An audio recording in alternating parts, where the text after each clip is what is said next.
watching some old reruns of the Harlem Globetrotters. I thought I'd give this a try.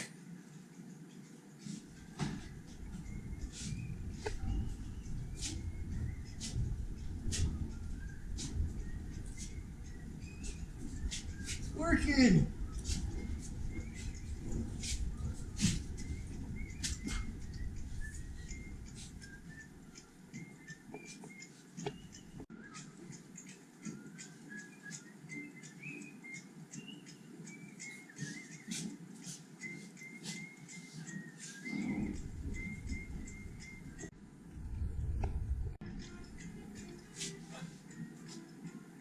Yeah!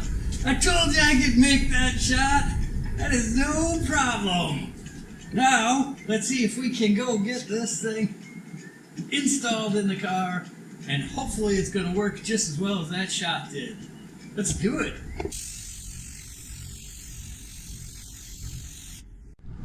Hey guys, we've been slaving away at this thing, trying to get everything mocked up again and again. I know this gets a little repetitious for you guys. It probably does more so for us. Everything goes together, comes apart multiple times when you're trying to do something like this. And we should kind of highlight it in on how we finessed those wheel wells with a 3-pound hammer and pound the crap out of them to get those wheel wells to go in. Well, this is why. This is a 13-inch wide wheel.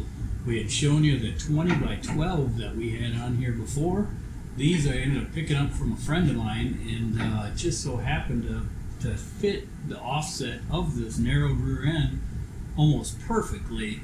It's really going to be a pinch, but I think we can do it. I think we can get this 13-inch wide wheel to fit on here. We did run into a little bit of hiccups with that wider wheel, that deeper dish on it, which everybody loves so much. Caused the caliper mount to hit the caliper on the inside of the wheel. So in order to make this wheel clear, which is an 18-inch wheel, we will need to get an offset rotor to face that rotor in, and then I'll have to redo the brackets to hold the caliper up in order to get those to clear these wheels. But I think it'd be worth the effort to get an 18-inch. We could put a 335 drag radial on there, or we can put a 335 30-18 tire on there for autocrossing and everything as well. So I think it's going to be worth the effort. And you can see how tight everything is up in here. The ears on the top of the rear end actually touch the bottom of the floor pans right when it touches the rear end touches the bottom of the frame. The shocks bottom out almost exactly when the rear end hits the bottom of the frame. So we'll just put a little bit of a bump stop in there, and that'll give us our cushion so we don't bottom out the shocks, we don't hit the top of the floor pans or anything with the rear differential. The drive shaft is going to be super close up here as well. Our yoke just barely clears the top of our frame right here too. Right at full bump, everything is as tight as you can possibly get it. We had also mocked up the gas tank in here for one of the other reasons we were talking about is we put the rolled pan on the back, and we're going to still mock up a trailer hitch on there, but that's going to be for another time. And looking up here, it reminds me I was going to give you guys a little tip and technique on drilling holes through metal, big holes like that when you don't have a smooth surface like that to go on. This already had a hole in it, and it was offset. We needed to get our body mount in through here because we plated the inside of that frame off, and we can't get at to put the big 2-inch washer in there. So we drilled these big holes in here. By templating the bottom of it off with a cardboard template, and then we just marked where this hole was, we were able to put this on the milling machine right here, drill this 2-inch hole in here, and use that as a guide for this to go into. And once you start that guided in there like that, as soon as you start that groove all the way around in that hole that's not even solid, it's even skips, you can drill that and push that right through with a hand drill without a center pilot on there. You're using this outside edge for a pilot. And then also you ever get into a pinch like that where you're drilling, say you want to drill a hole here, you can take a washer or a piece of steel or something like that. You can put it up where you want it, tack weld it on there, and then use that for your pilot drill.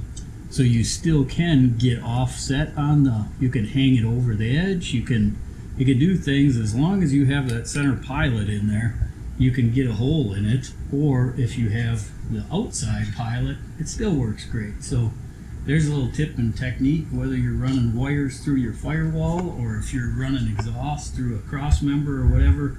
There's a technique that you can use that saved my butt many a times. So let's just see what this rear end, everything cycles up and down, and you can kind of see it, everything working in harmony. So that's our full droop right there, and the way that we showed it in the wheel wells was at full bump. And now we have all our geometry looking great and everything for our instant centers.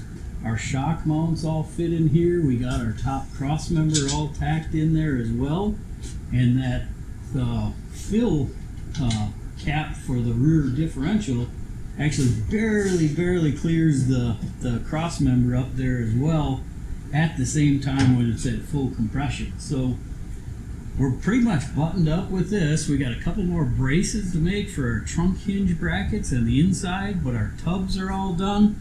All this is done. The welding all in the inside of the wheel wells is all done. And we'll do a little bit more finishing on that once we get to body paint stuff wise. I have a little bit more cleaning up the wheel well lips and all that stuff to do, but now we got it to the point where we need to move on to the next step here. What is the next step, you ask? Well, the next video is going to show making of the transmission cross member. We already got a bunch of this exhaust and everything done before, but we don't have the transmission cross member. It's just hanging up there with a C-clamp right now. We're going to fabricate a whole new tranny cross member, and it's pretty complicated actually. It's got a lot of pieces and parts in it, and it's going to stop right up in here. It'll come across right here, go over the top of this pipe, and we're also going to make it hold the exhaust up here, so it'll have hangers for this to the cross member, and then it'll bolt and it'll be adjustable front to back, so if we ever swap out a different transmission. And we need to get that located before we can get our drive shaft length and the rest of the drivetrain all coupled together. So coming up next, don't forget to like, subscribe, comment below. Don't forget to check out our next video on this transmission cross member, where we're going to get into more detailed fabrication, show you guys how to do a lot of that cool layout stuff, fabrication, design, and show everything in entirety. Thanks a lot.